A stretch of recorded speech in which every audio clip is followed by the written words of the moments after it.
Si tous les partis en place, leur fonctionnement ne m'agrée pas, je dois être libre de dire je suis candidat aux élections. Mais ça remet en cause le système partisan. Ah mais complètement, parce qu'il y a une discrimination. Il y a une discrimination. Parce que n'importe qui ne peut pas se lever, n'importe qui ne peut pas se lever pour dire je suis candidat.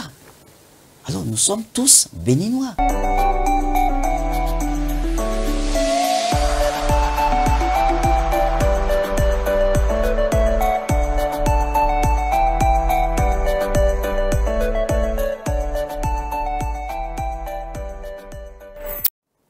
Mesdames et messieurs, chers amis du bout des ondes, très ravi de vous savoir nombreux à nous suivre sur Speedline TV.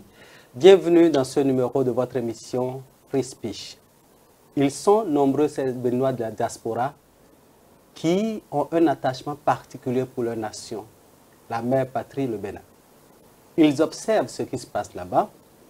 Ils sont très intéressés parce qu'investissant dans leur pays, ils reviennent de temps en temps pour prendre, n'est-ce pas, de l'allant et repartir.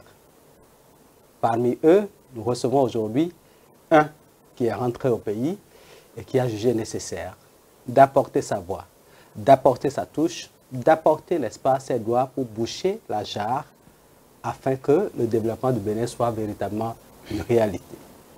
Cette émission sera co-animée avec Landry Wetton. Landry, bonjour. Bonjour Valentin Adibotcha, j'arrive, bonjour, c'est un plaisir au niveau de chaque fois d'être présent à cet engagement. Voilà, et avec nous, un invité particulier, Patrick Dessouza, béninois résident en France. Monsieur Dessouza, bonjour. Bonjour Valentin, bonjour Landry. Bonjour Monsieur Patrick. Oui. Voilà, c'est un grand plaisir de vous avoir. Plaisir partagé. Voilà, d'entrée de jeu, parlez-nous un peu de vous. Ben voilà, je suis Patrick Dessouza et fonctionnaire originaire béninois aussi, béninois fier de l'être également, oui bien sûr, et fonctionnaire au ministère de la Défense en France. Oui, et c'est toujours un plaisir de rentrer chez soi et de retrouver les parents et amis et frères, voilà. Et je rentre régulièrement quand même, ma dernière remonte en février dernier, et c'est toujours un plaisir de revenir au Bénin, de venir se ressourcer et surtout prendre les nouvelles du pays. Et toujours un plaisir quand on descend à Cotonou, on a vu quand même un impact de l'action qui se fait au Bénin. Cotonou a changé. Qu'on le veuille ou non, c'est indéniable. Nul ne peut dire que Cotonou n'a pas changé, le Bénin n'a pas changé. Le Bénin change et continue de changer. C'est bon, c'est à l'actif, bien évidemment, du président de la République et de son gouvernement que nous remercions en passant. Et voilà. Donc. Alors, quelles sont les choses qui vous ont le plus frappé pendant ces 10 années, ces 10 dernières années de la gouvernance de Patrice Talon? Ben écoutez, pendant ces 10 dernières années, il y a eu beaucoup de choses qui ont été faites. Comme je le disais tantôt, beaucoup de choses ont été faites tant sur dans tous les plans, dans tous les domaines, les infrastructures surtout. Les infrastructures surtout, c'est marquant quand vous descendez, ça frappe, ça frappe. Et je venais tout à l'heure ce matin, je disais à celui qui m'accompagnait, j'ai constaté que la ville est propre. Ça, c'est indéniable, c'est propre. C'est balayé, c'est propre. C'est balayé tous les soirs. Voilà, exactement, c'est balayé tous les soirs. Donc non, ça se voit et on est fiers. On est fiers. Et je ne me suis pas promené dans toutes les villes, mais j'espère, d'après les informations que j'ai eues, dans toutes les grandes villes, il y a eu quand même du changement. Bien sûr. Et donc voilà, nous saluons ce fait parce que on essaye de parcourir un peu les pays de l'Afrique occidentale. Je ne viens pas seulement au Bénin, je vais au Togo, je vais dans certains pays et voilà, on essaye de faire la comparaison. Donc le Bénin, on est fiers. Sur ce plan et franchement on est fiers. Et je vais rajouter aussi, pas seulement sur le plan des infrastructures, il m'est arrivé d'aller dans dans des administrations, des mairies également. La modernisation de l'administration. La modernisation de l'administration. Et il faut constater aussi, ça il faut le noter, que les agents sont beaucoup plus accueillants et ils font ce qu'ils ont à faire. Voilà, moins de corruption. Oui, forcément, moins de corruption. Ils ont un peu peur. Voilà, ils ont un peu peur et ça, je pense que c'est positif. Étant fonctionnaire, voilà, le fonctionnaire a des droits et des devoirs. Donc, je pense que le fonctionnaire béninois, je le constate, il y a eu un changement positif. Souhaitons que cela puisse continuer davantage. Donc la modernisation de l'administration est palpable au niveau basique. Oui, c'est palpable au niveau basique. Ça, je l'ai touché du doigt, puisque à mon arrivée, je suis allé dans quelques administrations, quelques mairies, et voilà. Non. Et il faut noter aussi la digitalisation. Absolument. Voilà.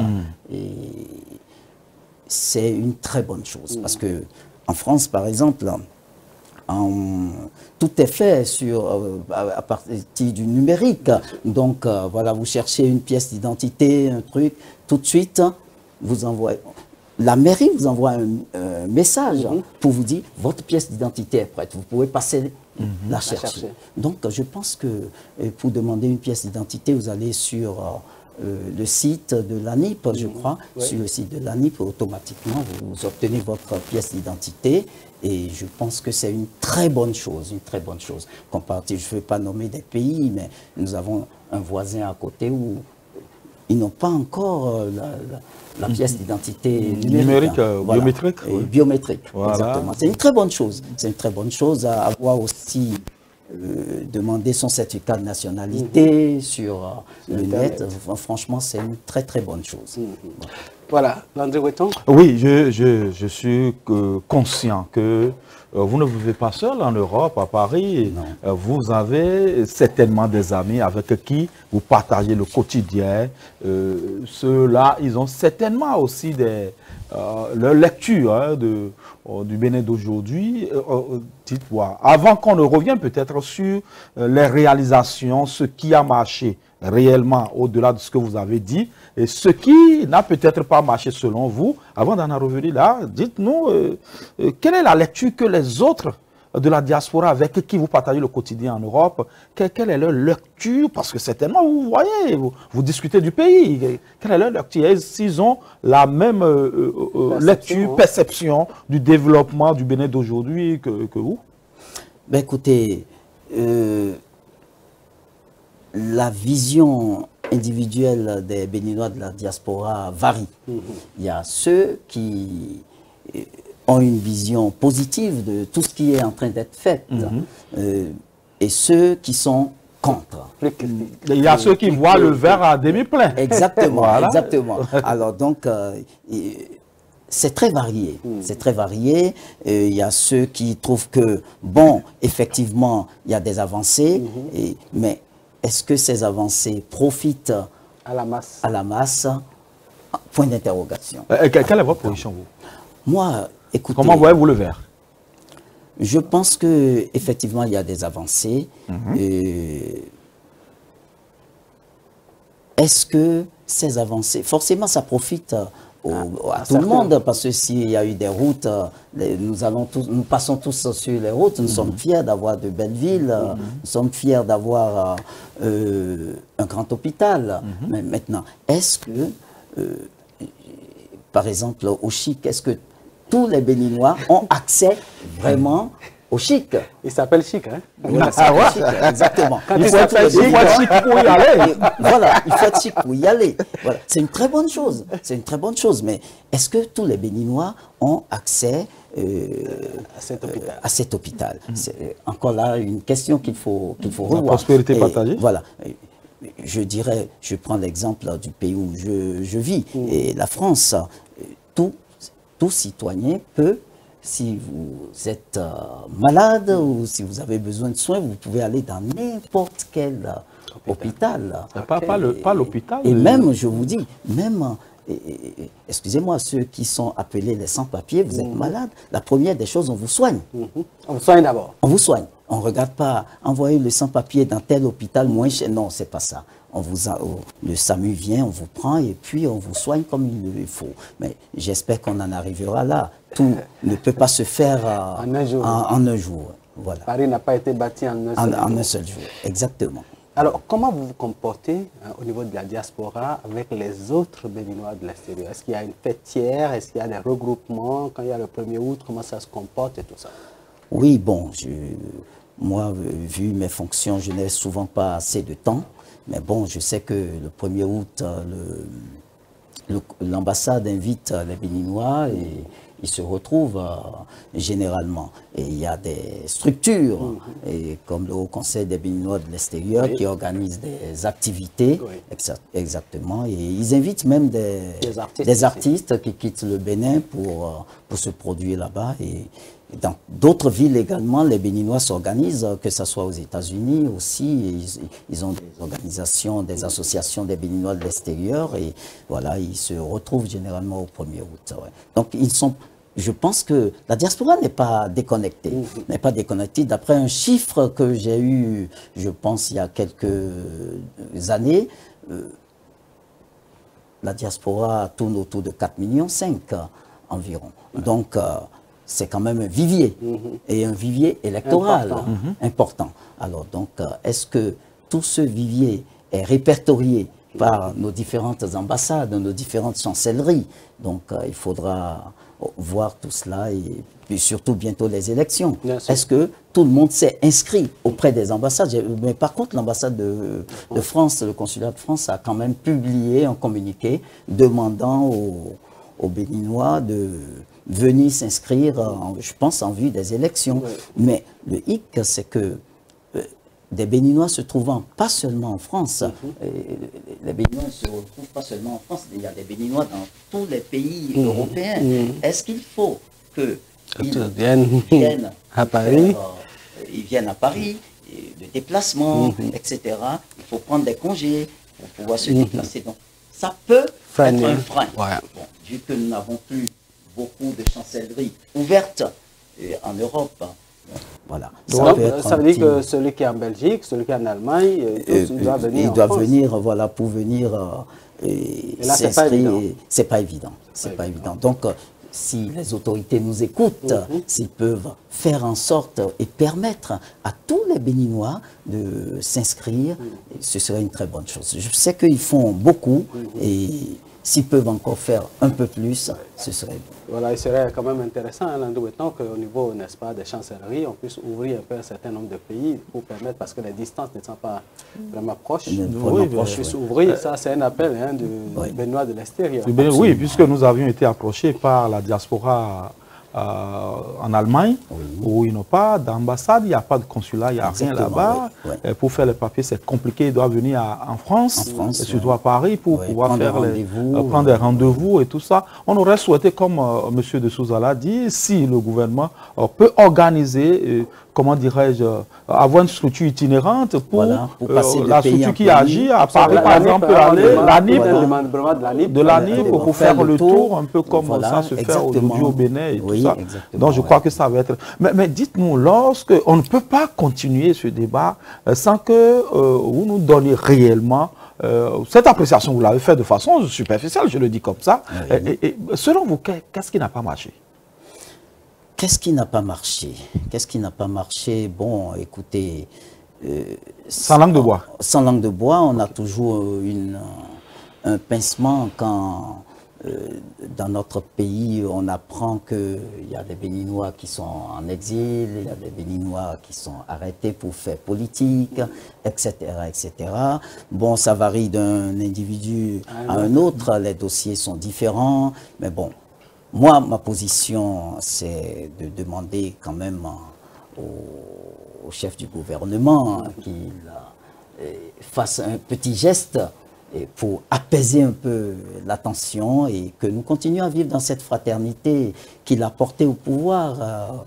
Et nous étions tous contents en 2016. Nous y avons contribué un tout petit peu, d'une manière ou d'une autre. Voilà. Donc, que le chef de l'État fasse un petit effort pour... voilà, Autrement dit, vous pensez qu'au niveau de la liberté d'expression, il y a encore des choses à corriger? Oui, forcément, il y a des choses à corriger. Et si je me souviens bien, quand le président a rencontré, c'était en France, hein, voilà, il disait que, bon, on a tordu un peu le cou à la démocratie. C'était le prix à payer pour c'était le prix à payer. Bon, mais nous sommes arrivés... Quand on finit de tordre le cou, il faut ramener exactement, ça à la et nous sommes arrivés au terme de ces mandats. Et voilà, je pense que le président peut enfin dire, bon, mes frères et sœurs, voilà, écoutez, je vous donne la liberté et permettre aux autres de venir aussi et pour accompagner sa sortie, que nous saluons aussi, voilà. Donc, la diaspora a-t-elle aussi serré la ceinture en son temps?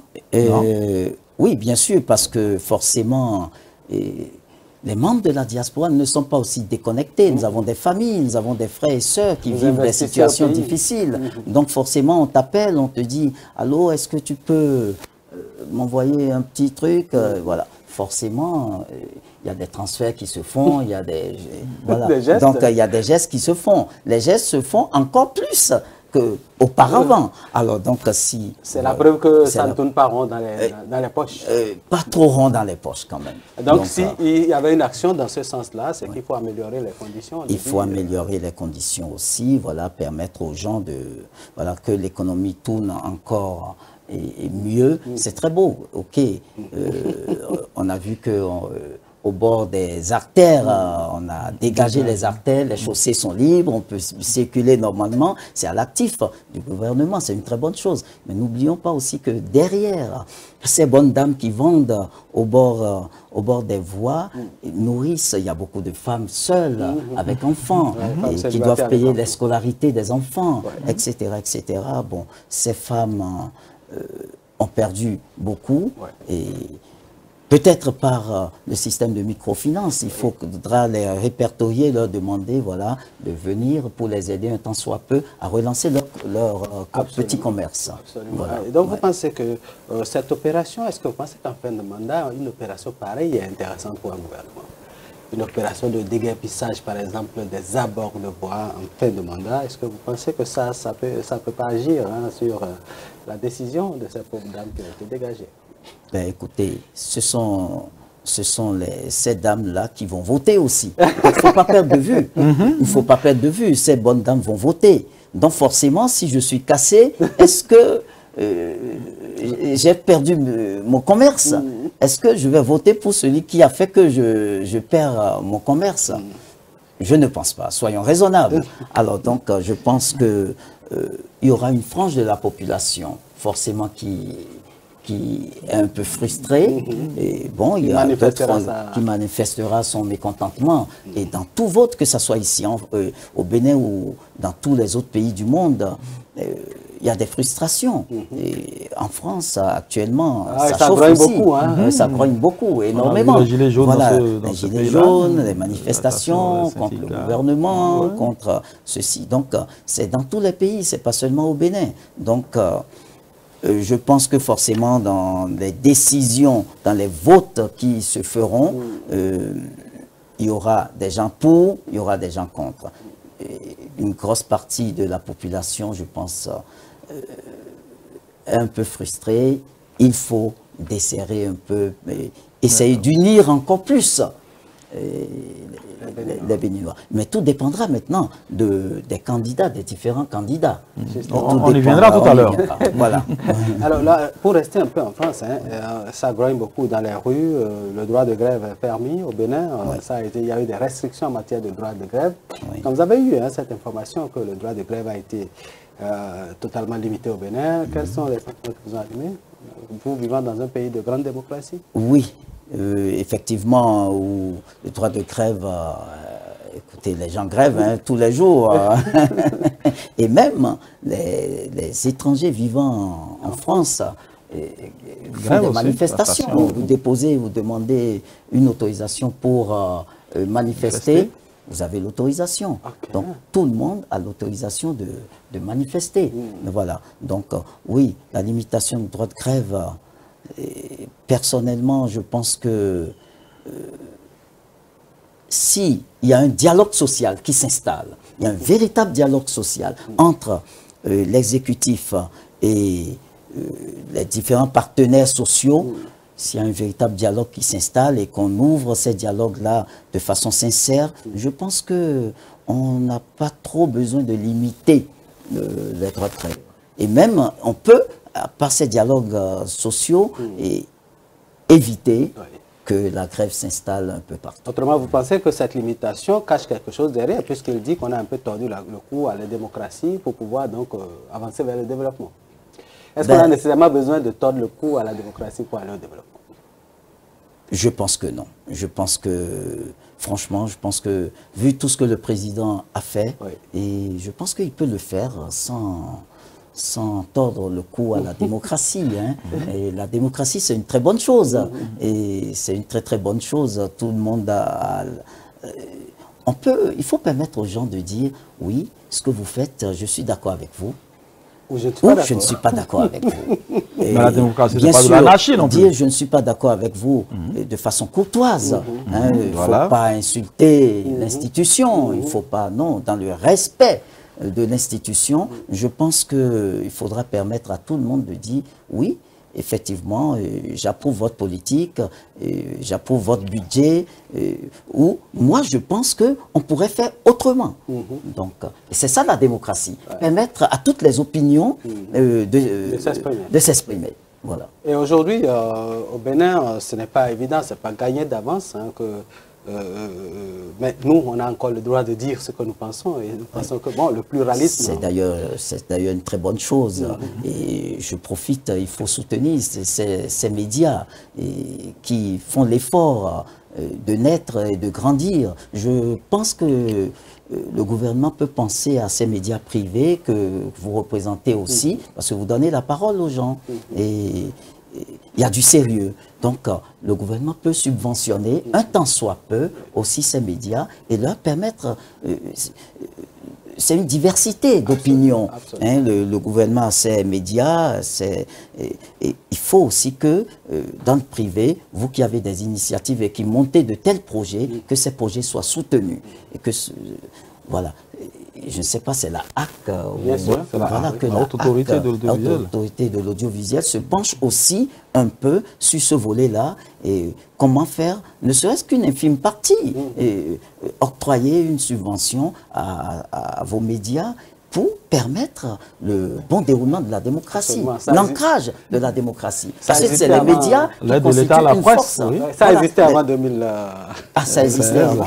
Mais écoutez, Monsieur le Président, je vous en prie, renouveler cette subvention-là. Ça ferait plaisir. Oui, ça ferait vraiment plaisir. Et nous allons peut-être aborder la deuxième partie de cette émission où on va rentrer dans la politique même. Dites-nous, quelle lecture faites-vous aujourd'hui de ce système partisan, de tout ce qui a été mis, de toute cette batterie qui a été positionnée pour gérer au mieux le système politique, le système partisan aujourd'hui au Bénin? Quelle est la lecture que vous avez? Une lecture globale hein, de cet aspect avant qu'on ne rentre peut-être dans les méandres de ce système partisan. Très bien, merci. Le système partisan, il y a eu une réforme, on nous a dit. Ouais, la réforme du système partisan. La réforme du système partisan, qui est une très bonne chose.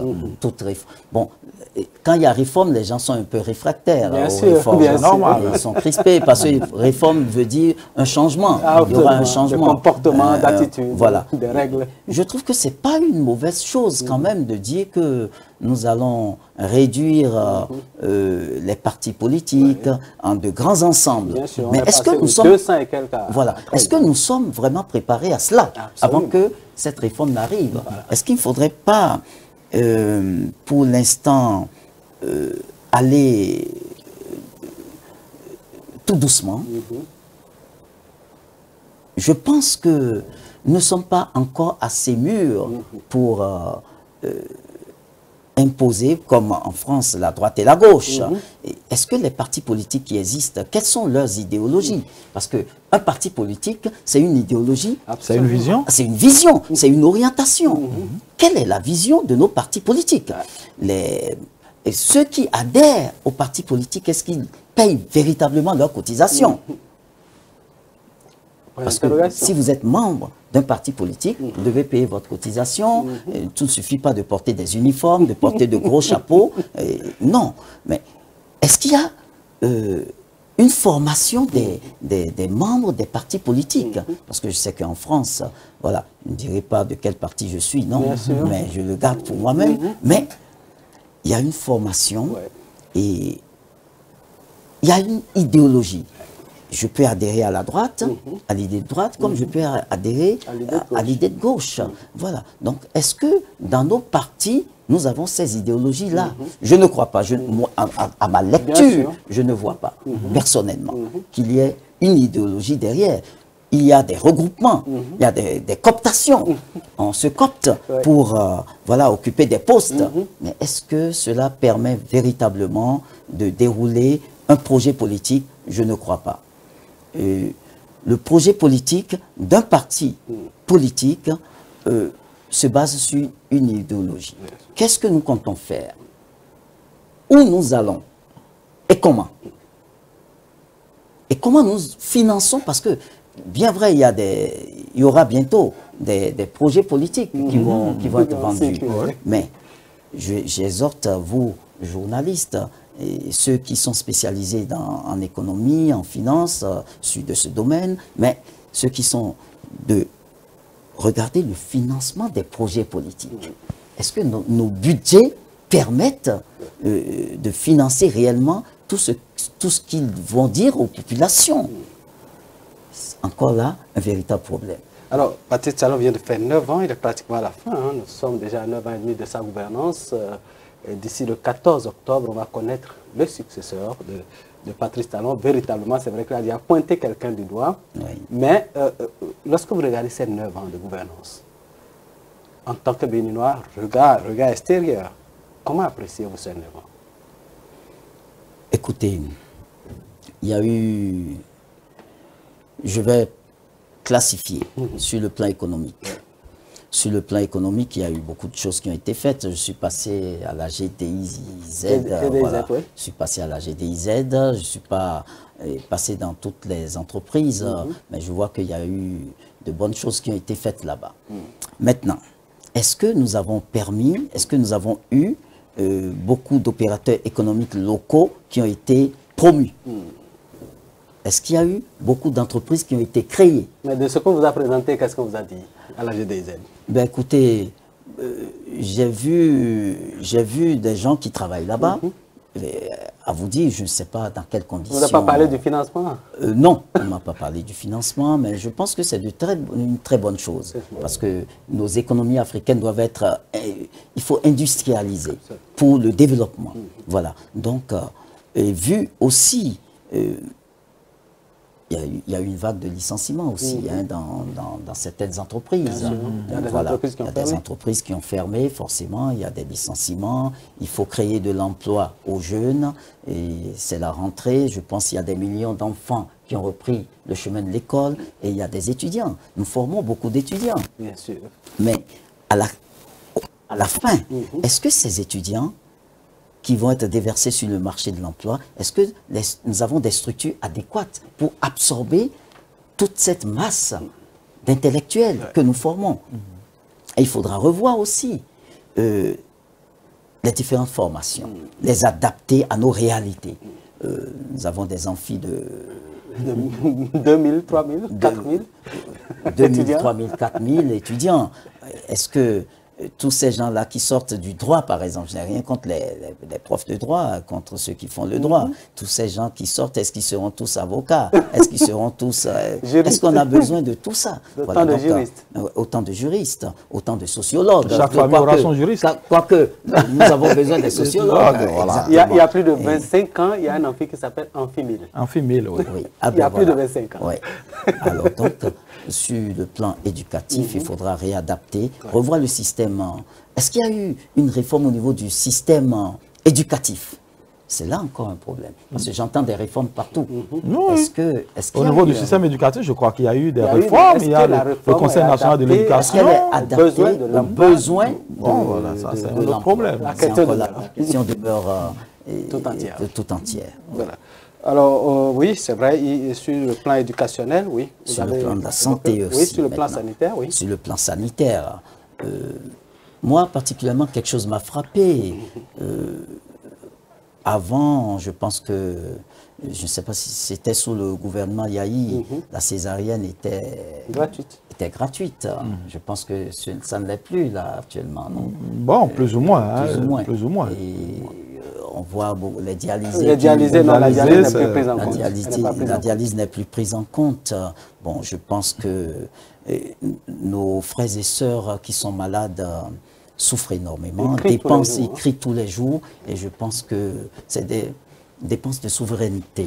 On peut quand même affecter un budget et pour dire, bon, mais nous vous aidons un peu pour vous alléger. Je ne dis pas de ne pas payer totalement, mais quand même réduire la charge financière, les frais aux dialysés, leur permettre voilà, de se soigner convenablement. Donc au plan sanitaire, un appel lancé aux autorités d'essayer quand même de faire un petit effort. Voilà. Et si le président peut faire ça, ce serait quand même un joli cadeau. On vous dira qu'il y a des projets quand le projet on a notre ami Benjamin Humpati, qui est le ministre de la Santé. On espère qu'il a entendu ce coup de cœur. Que monsieur le ministre porte nos voix vers le président et qu'il fasse quelque chose, surtout pour les dialysés aussi. Et ce serait une très bonne chose. Et au passage, je rappelle qu'on a tout le temps reçu l'appel du président des dialysés du Bénin, le président des dialysés qui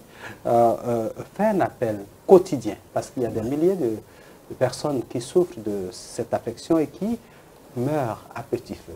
À petit feu parce que nous ne supportons pas les frais engagés par la dialyse. On nous a dit plus de 100 000 francs par semaine pour renouveler le sang, et ça, ce n'est pas facile, ce n'est pas tenable pour le commun des Béninois. Donc ce cri de cœur que vous venez de lancer, on espère que ça fera partie des biscuits que Patrice Talon donnera à sa population. Et si vous permettez, je vais rajouter aussi un cri de cœur. Et vous savez, j'ai vu sur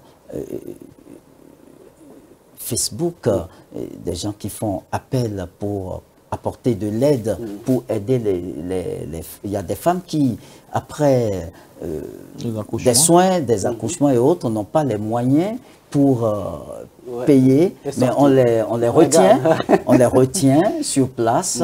Et bon, je pense quand même que le gouvernement peut faire quelque chose dans ce sens. Mais la diaspora aussi peut intervenir. Mais nous intervenons parce que ces associations, justement, c'est pour ça que je parle. Parce que moi, j'ai participé, j'ai cotisé à ces opérations de collecte, de levée de fonds pour sortir des femmes qui doivent 15 000. Il y a une jeune fille qui le fait très bien à l'hôpital de Abomey-Calavi, l'hôpital de zone. Elle fait sortir des femmes qui sont retenues. Je pense que nos hôpitaux ne sont pas des lieux de détention. Ne sont pas des prisons, mais nos hôpitaux ne sont pas des lieux de rétention. Non, psychologiquement, mais ça ne va pas. Une mère qui va donner naissance, qui est obligée de rester, et par manque d'argent, je pense qu'on peut laisser cette mère rentrer chez elle. Et je reviens, je donne un exemple. Bien sûr que, bon, on va me dire pourquoi il compare. Je suis bien obligé de comparer. Oui, puisque vous en France, vous êtes des sans-papiers, se soignent. Ils se soignent. Ils n'ont pas de papier, ils n'ont pas de revenus, mais on les soigne. Juste parce qu'ils sont sur le territoire. Juste parce qu'ils sont sur le territoire national.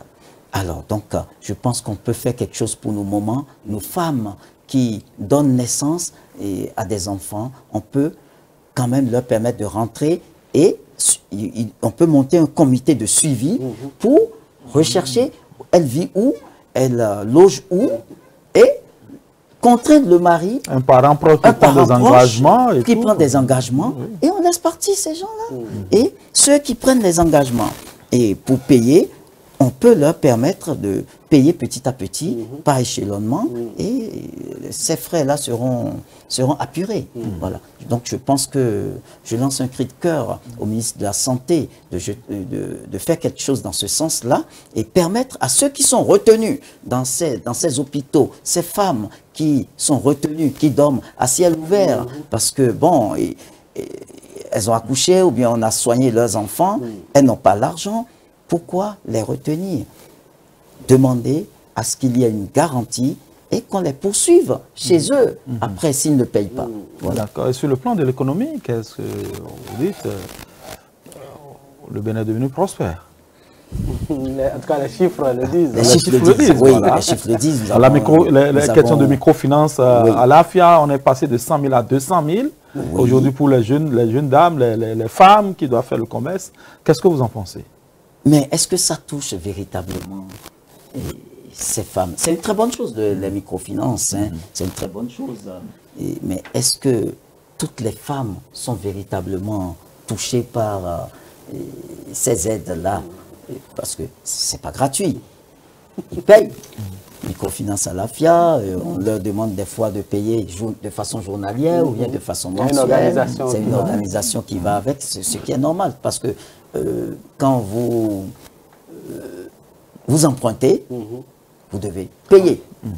Oui, c'est normal. Maintenant, je pense qu'il faudra vulgariser encore plus pour que ça touche toutes ces femmes ou cette jeunesse. Et je dis souvent une chose, pourquoi pas, on peut au Bénin créer un fonds d'aide à la jeunesse. Un fonds d'aide à la jeunesse, des jeunes qui ont des projets. Et on peut les aider, les financer. Et ce fonds d'aide à la jeunesse est là, avec un comité de gestion, un comité de suivi. Et quand le jeune vient avec un projet viable, il veut créer une ferme, il veut élever une ferme avicole, une ferme agricole, on analyse le projet. Et quand on analyse le projet, si le projet est viable, on accompagne le jeune. Le jeune qui veut faire sa ferme, quelle est la compétence qu'il a pour monter un projet? Voilà, par exemple, bancable par une banque, c'est compliqué. Oui, mais écoutez, c'est pour ça que ce fonds d'aide doit exister. Voilà. Ce fonds d'aide à la jeunesse doit exister pour leur permettre d'apporter leur projet. Et quand vous apportez le projet, il y aura un comité de suivi. Si le comité valide votre projet, vous obtenez le sou et on vous suit. De toute façon, on sait qu'il y a des actions qui ont été enclenchées dans ce sens-là. C'est vrai que pour l'instant, on n'a pas encore tous les résultats parce que là, il faut forcément qu'on ait de lumière sur ceux qui ont bénéficié de ces projets. On sait que sous Yaï, des gens en ont bénéficié, mais ils ont disparu. Ils ont disparu avec les sous de l'État. Et aujourd'hui, ça a été repris au niveau du ministère de l'Agriculture. Il y a quelque chose qui est fait. Mais l'impact... Il faut faire des évaluations. Nous avons souvent dans d'autres pays, nous ne faisons pas d'évaluation. Et après un certain temps, il faut mettre en place un comité d'évaluation pour évaluer tout ce qui se met en place. Et là, on se dit, est-ce que nous avons atteint les objectifs? Et il faut mettre en place une obligation de résultat. Et monsieur, si vous dirigez une structure et que pendant 6 mois, nous n'avons pas un résultat escompté, on vous remercie. Merci, au revoir. Et puis l'autre chose, aujourd'hui au Bénin, il n'y a plus de sondage. C'est pas trop, c'est trop régenté par le ministère du Plan. Vous pensez que c'est normal qu'il n'y ait pas de sondage? Non, je pense qu'il faut permettre les sondages. Et voilà, les sondages permettent d'avoir quand même une évaluation, une proportion sur un sujet bien déterminé. Et non, je pense que ce n'est pas une bonne chose de supprimer cela. Il faut permettre, il faut vulgariser d'ailleurs les sociétés de sondage. Et on vit sur les sondages en Europe, en France particulièrement. Forcément. Ah oui, et je pense que l'Élysée est très regardant aussi là-dessus. Et on regarde la popularité du chef de l'État. Est-ce que tel projet que nous avons mis en marche, est-ce que ce projet-là, les populations, qu'en pensent les populations, etc. Donc je pense que voilà, il faut mettre en place des sociétés de sondage, permettre, pourquoi pas, à vous les médias aussi. Bien à sûr. vous les médias. Moi j'ai des médias qui me contactent quand ils obtiennent vos mails, ils vous envoient un mail. Et nous voulons votre opinion par rapport à ceci. Voilà. C'est des choses que vous devez aussi initier ici et même en direct présenter le sondage, le résultat des sondages aux téléspectateurs. Aux téléspectateurs. Ce sont des baromètres de démocratie. Exactement. Voilà, on s'y attelle ici, on le fera bientôt, ça va voilà, s'ouvrir. ce sera une très bonne chose. Attention, hein, Ah oui, le ministère du Plan, ça fait le temps que ça fait. Non, mais je crois que c'est M. Biotchané. Oui, Biotchané. Voilà, écoutez, M. Biotchané, essayez de permettre à ces médias qui font du beau travail chez nous au Bénin et de pouvoir participer à la gouvernance aussi. En offrant la boussole. Oui, exactement. La boussole des statistiques. Voilà, alors on va évoluer dans cette émission, Landry Wetton. Entre-temps, on connaît le successeur que Patrice Talon, lui, veut pour lui succéder à la tête de l'État. Vous avez appris la nouvelle avec nous? Oui, bien sûr. Comment vous avez accueilli cette nouvelle? Que le chef va pointer quelqu'un avec des partis qui n'appartiennent pas au parti, c'est d'après ce qu'ils ont dit. Bon, écoutez, le chef de l'État est libre de choisir qui il veut. Ouais. Ça, c'est déjà la liberté. Oui. Il est citoyen comme tout le monde. Il est citoyen comme tout le monde. Le président. Oui. Et encore que, est-ce que celui qu'il choisit est adoubé véritablement par tous ceux qui sont dans ces partis, qui font partie de la mouvance? Voilà. Là, c'est encore une autre interrogation. Voilà. Je trouve que, bon, il a choisi son ministre des Finances. Bon, il estime, selon lui, que c'est la personne à même de faire dans la continuité. De faire dans la continuité. Bon, est-ce que la population va aller dans ce sens? Ouais. Mais vous, de la diaspora, comment vous avez accueilli la nouvelle? Écoutez, moi, je suis un démocrate. Et je peux vous dire, je suis pour la liberté. La liberté. Donc, chacun est libre. Mais ce que je vais relever dans ce sens, c'est ceci. On doit permettre à tout le monde d'être candidat. Il y a des partis politiques. Si je trouve que l'idéologie ou bien la façon de fonctionner de ce parti ne m'agrée pas, si tous les partis en place, leur fonctionnement ne m'agrée pas, je dois être libre de dire je suis candidat aux élections. Mais ça remet en cause le système partisan. Ah mais complètement, parce qu'il y a une discrimination. Il y a une discrimination. Parce que n'importe qui ne peut pas se lever, n'importe qui ne peut pas se lever pour dire je suis candidat. Alors nous sommes tous béninois. Nous sommes tous citoyens. On doit permettre à tout le monde de dire je veux être candidat. Je peux être candidat. Si j'estime que je suis en capacité, je suis en situation d'accéder à la magistrature suprême, libre à moi. Si je remplis les conditions, je paye la caution, je remplis les conditions, libre à moi par la suite de faire ma campagne. Et si les populations m'acceptent, pourquoi pas? Je suis président. Comment se gère le parrainage chez vous, de l'autre côté? Alors, le parrainage de l'autre côté... Est-ce que n'importe quel candidat peut aller à la recherche d'un Oui, n'importe quel candidat, bien sûr. N'importe qui peut se lever pour dire je suis candidat. Mais la personne doit être portée par un parti. Pas forcément. D'accord. Pas forcément. Mais pas forcément, mais il y a un certain nombre de parrainages qu'il faut avoir. Au niveau des maires, il faut requérir. Au niveau des maires et des conseillers locaux, il faut recueillir un certain nombre de parrainages. Si j'arrive... N'importe quel individu. Je me lève aujourd'hui, si j'ai envie d'être candidat aux élections présidentielles en France en 2027, si j'arrive à avoir mes parrainages, je dépose. Je suis candidat. Quel est le taux de parrainage là-bas, en France? 5%, 20%? Franchement, je n'ai pas idée sur le taux de parrainage. Mais ici, j'ai appris qu'il faut 20%. Bon, voilà. Et le nombre de parrains est bien limité. Le nombre de parrains est bien limité. Voilà, ça c'est encore un autre volet, un autre problème. Voilà, que pose le code électoral. Maintenant, est-ce que... Parce que j'ai suivi... le chef de l'État avait reçu les jeunes au palais et une question est arrivée dans ce sens. Bien sûr. Et je crois que c'est une jeune fille qui lui répondait, elle dit, bon, mais on verra quand le problème va se poser. Non, on ne verra pas. Et il est allé dans le même sens. Il est allé dans le même sens. Mais moi, je pense qu'on ne verra pas. Il vaut mieux régler le problème avant en amont qu'il ne se pose. Nous avons quand même d'éminents juristes, des têtes bien pleines. Un parlement bien fait. Et bien fait. Voilà. Et nous avons de la compétence au Bénin. Oui. Et je pense qu'il vaut mieux régler le problème en amont que Parce que quand le problème va se poser, je pense que ça va faire traîner les choses et ça risque de créer encore d'autres problèmes. Alors, mieux vaut régler le problème en amont maintenant et qu'il y ait un consensus, surtout un consensus sur ce problème de code électoral. Et après, je pense que les élections vont se dérouler. Ce sera une jurisprudence. Voilà, ce sera une jurisprudence, exactement. Et alors, je voudrais souligner une chose. Oui. Je voudrais souligner une chose.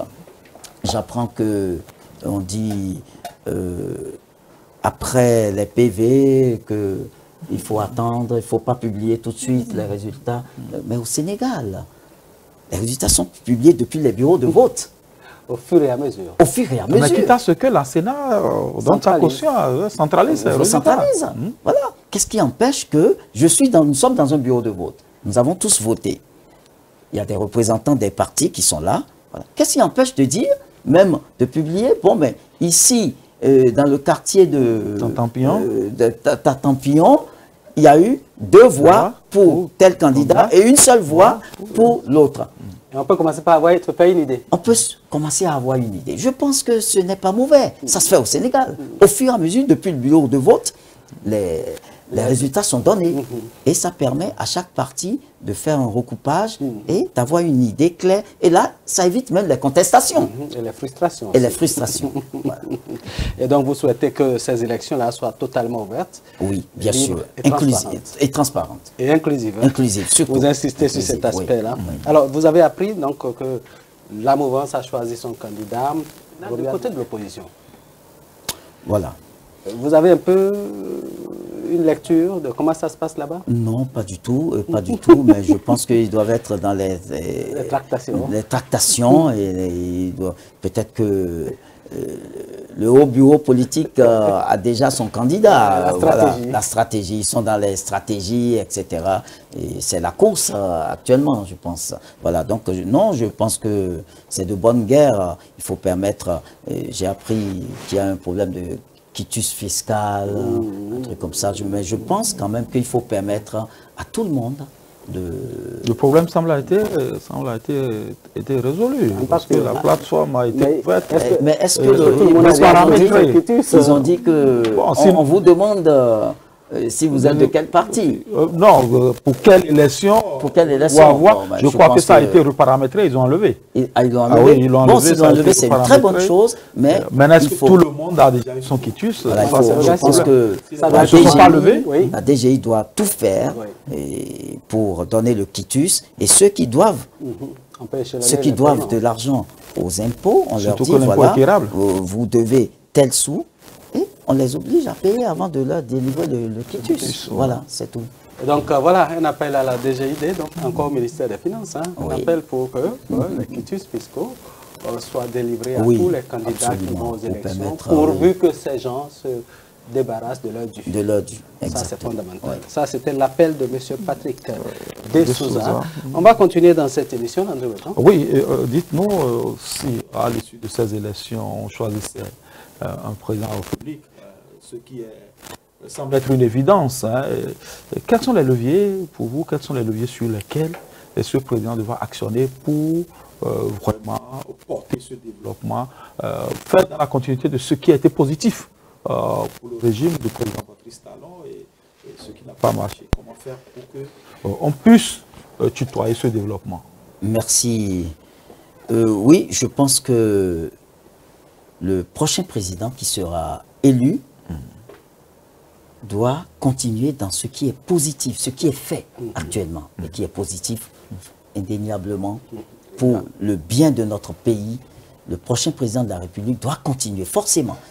Oui, il faut continuer dans ce sens-là, dans le sens de la rigueur, dans le sens du développement, dans le sens de la création, de la modernisation. Il faudra continuer dans ce sens.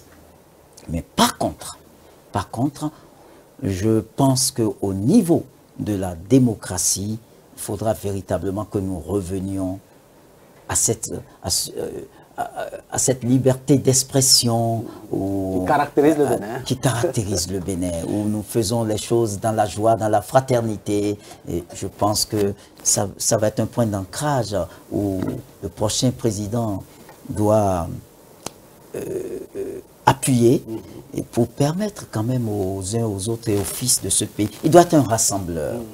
Il doit être un rassembleur et permettre à tous les Béninois, une fois qu'il sera élu, permettre à tous les Béninois de revenir au pays, et ceux qui sont en exil, de leur permettre de revenir au pays, de libérer les prisonniers politiques. Parce que c'est un nouveau mandat qui commence, de libérer tous les prisonniers politiques. Je souhaite même, prenons par exemple le cas, n'irons pas en France, restons en Afrique, restons au Ghana. Oui. Il y a eu une alternance politique, 0 prisonnier politique. C'est un exemple. C'est très bien. C'est très bien. Moi, je pense que on peut ne pas emprisonner des gens et puis, bon, voilà, et développer, faire des routes, construire des hôpitaux, construire des amphithéâtres. Et voilà, on peut ne pas emprisonner des gens avant de faire ça. Et tous les jours, je vous le dis, tous les jours, il y a le Grand Paris qui se construit actuellement. Hein, il y a des TGV qui passent, il y a la création, ils ont prolongé des tramways qui vous ramènent en quelques minutes à Orly, etc., etc. Mais il n'y a pas de prisonniers politiques. Et vous-même, vous savez comment les gens insulte Macron, jour et nuit. Voilà, donc, non, je pense que le président est une institution, il faut respecter cette institution. Et on peut être contre Patrice Talon, mais quand les gens veulent dire ce qu'ils ont à dire, il ne s'agit pas de proférer des injures, non, on n'a pas besoin. Dans le respect de l'institution. C'est très important. Voilà, cette entrevue est pratiquement terminée. On va vous laisser dire votre mot de fin. Comme mot de fin, je vous remercie déjà, parce que c'est une très bonne chose que vous faites ici. Merci. Et je tiens à le relever surtout, une seconde fois. Nous l'avons dit à l'entame de l'émission, mais je tiens à dire que un pays démocratique, c'est un pays qui vit, qui donne la force aux médias, parce que ce n'est pas les médias que l'information passe. Ce n'est pas les médias que l'information atteint les citoyens, les milliers de citoyens. Et si ces médias n'ont pas d'aide, ces médias n'ont pas le financement nécessaire, la démocratie est vouée à l'échec. Donc pour soutenir notre démocratie, pour permettre à cette démocratie de continuer, franchement, moi, je demande même au prochain président de la République, nous allons suivre cela dans les projets. Qu'est-ce que le prochain président de la République, dans son projet de société, qu'est-ce qu'il réserve pour les médias, pour le développement des médias? Quel financement il prévoit, quelle affectation de budget il prévoit pour aider ces médias-là? Enfin, je souhaite que notre pays connaisse des élections vraiment paisible, dans la paix, dans la joie, et que Patrice Talon sorte et qu'on l'applaudisse. Voilà, un souhait vraiment entendu par donc, les autorités certainement béninoises. On souhaite un atterrissage plaisant pour Patrice Talon. On souhaite que les médias, hein, ça c'est très important. Hein, oui, il a bloqué nos sous depuis 2016, il faut qu'il libère un peu nos sous, ça c'est très important. Je vous soutiens hein, dans cette démarche. On espère que le prochain président, on sera très regardant d'ailleurs sur ça, va prévoir quelque chose hein, pour les médias béninois. Le verbe prévoir au futur, on va revoir hein, sa conjugaison certainement. On espère que vous avez pris du plaisir avec notre invité. Il s'agit de Patrick De Souza, béninois résident en France, qui a bien voulu donner son opinion. Et c'est d'ailleurs ça, à Speedline TV, la pluralité des opinions sur notre chaîne. On reçoit tous les courants politiques, on reçoit toutes les voix, les enseignants, les paysans, tout le monde est le bienvenu sur notre plateau. Et donc c'est ça qui fait la démocratie. Merci aux autorités hein, qui nous écoutent et qui corrigent les choses sans tambour ni trompette. On va toujours continuer par attirer l'attention sur tirer la sonnette d'alarme pour que ce pays soit un havre de paix où coule le lait et le miel en abondance et pour tous. Voilà, merci. Merci, à la prochaine.